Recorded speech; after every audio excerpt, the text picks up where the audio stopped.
I'm Tim. Hi, I'm Ed. We're Australian artists and creative technologists based in New York. We both grew up in Australia, where we learnt to appreciate the epic vastness of the Australian wilderness. As kids, we spent all of our time in the backyard, turning over rocks to discover what was underneath. What we learnt was that under every rock and within every rock pool was a portal into a whole new universe. After meeting at university, we realized we shared this insatiable curiosity for the world around us and wanted to share this curiosity with others. We've been working together ever since. Our work explores the infinitely complex ways our lives are entangled with the other life forms we share this planet with. These organisms from the very large to the microscopic that live around us, amongst us, and within us. We create playful installations and experiences that explore this borderless dimension between art and science, the physical and the digital, the human and the non-human. The aim of our work is to introduce new audiences to scientific thinking through playful installations that can both entertain and educate. Our inflatable playscape, Distant Planet, was inspired by fungal forms and with the help of an activity book, taught kids about new discoveries in space exploration. We're also interested in how emerging technologies such as XR, real-time game engines, and 3D scanning can allow us to create experiences that not only imagines new realities, but can reveal something about our own. Our work has been shown in museums and public spaces here in New York and around the world. Right now, we're working with senior research scientists and park rangers in Australia, exploring how augmented reality can be used to tell the conservation story of a small seabird called the Gould's petrel. We're working with Space 10, IKEA's Research and Innovations Lab in Copenhagen, exploring how the future of technology could redefine the way we live within our homes. We're also working on an art commission for the Rockefeller Center here in New York, a series of digital dioramas that will allow audiences to embody different natural systems.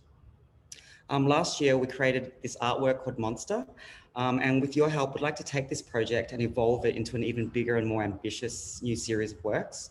Monster is a 26 feet wide hybrid flower we suspended amongst the palms at Brookfield Place in Manhattan.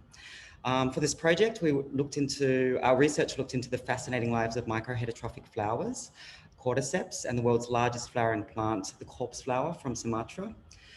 Using 3D software, we digitally crossbred these parasitic plants and fungi to create a completely new hybrid form. Monster is an ecological warning, albeit a cute one, a Frankensteinish beast conjured by human interference with nature. Monsters are ambiguous things, but they increasingly take physical guises on our planet. We imagine this project evolving into a fully immersive experience that can reach even more people around the world, a whole ecosystem of hybrid life forms, creating playful encounters that remind us that we must find ways to coexist in this more than human world.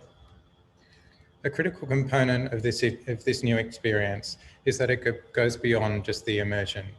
We'll be using our experience in AR to create a digital layer that shares the scientific thinking behind the work, allowing the audience to dive deeper. We have also begun collaborating with an incredible team in Bristol in the UK, Emma, Robert and Richard, who have backgrounds in software engineering, robotics and puppetry. Through their work with soft robotics, they are innovating new ways to control airflow within inflatable structures to create controlled movements. With this team, we're exploring how we can use this system to simulate not only the forms, but also the movements for these new inflatable sculptures. We're also working with Jessie French, an Australian artist, exploring speculative futures through algae-based bioplastic and ocean ecologies. Together, we are looking at the possibility of an algae-based material for our inflatable sculptures. This is we worked very hard on this illustration here.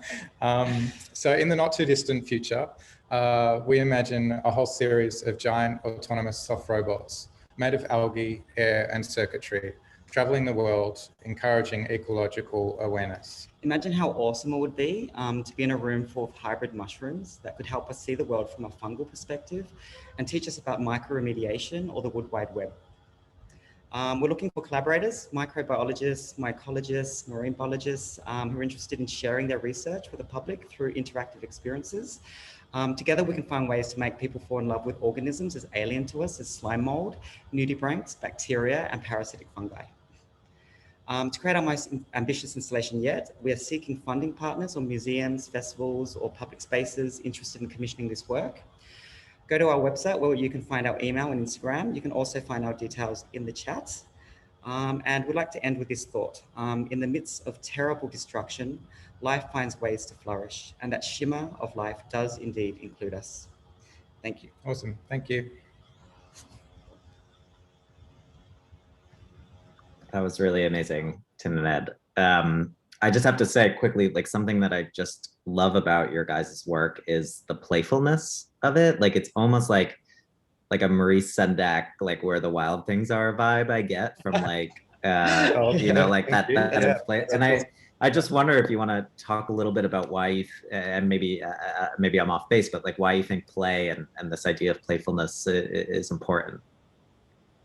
Yeah, I mean, play is so important to our work. And I think that, you know, the work that we do, I think it's sort of, well, firstly, I think that play is something that comes very naturally to kids. And it's something that we sort of lose as we sort of get older. And, but we believe that play is something that's important for people of all ages, because it's sort of a space where you can learn, you can sort of experiment and you can innovate as well. And so we use play as a way to sort of entice people in, to have fun, but then to use it as a way to teach people sort of new things as well. Yeah, and I'll add to that in terms of our practice as well. We try to sort of foster play in the way that we develop work. The idea that nothing is wrong and everything is an experiment, and you know, it really really sort of allows the ideas to kind of really come to life. Infinite possibilities. Infinite possibilities. Yeah.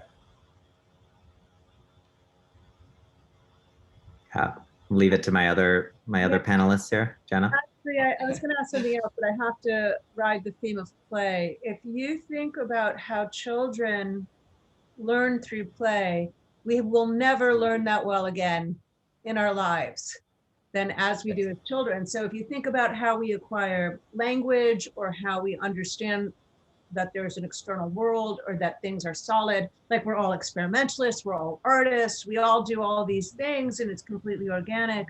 And then we become adults and we have to go to class and suddenly our learning like plummets, right? And like, why can't we redesign an entire like university curriculum based on experiential play? We like acquiring language by sitting in a room passively. Anyway, so I'm just, that wasn't a question. But you went in there. Well, wait, yeah, I think you answered it better than us. Thank you for that. Yeah, good. As children, how do we rediscover the geniuses we were as children through play as adults? I'm going to jump in. I'm going to jump in and keep us on track in terms of time. Sorry. Oh, no. I just want to say, just reiterating everything that's gone on in the chat. Everyone wants that inflatable in their living room. I am also people. It looks incredible. I can't believe that was actually, it just was such a great idea, such a brilliant way of visualizing those concepts that you're talking about.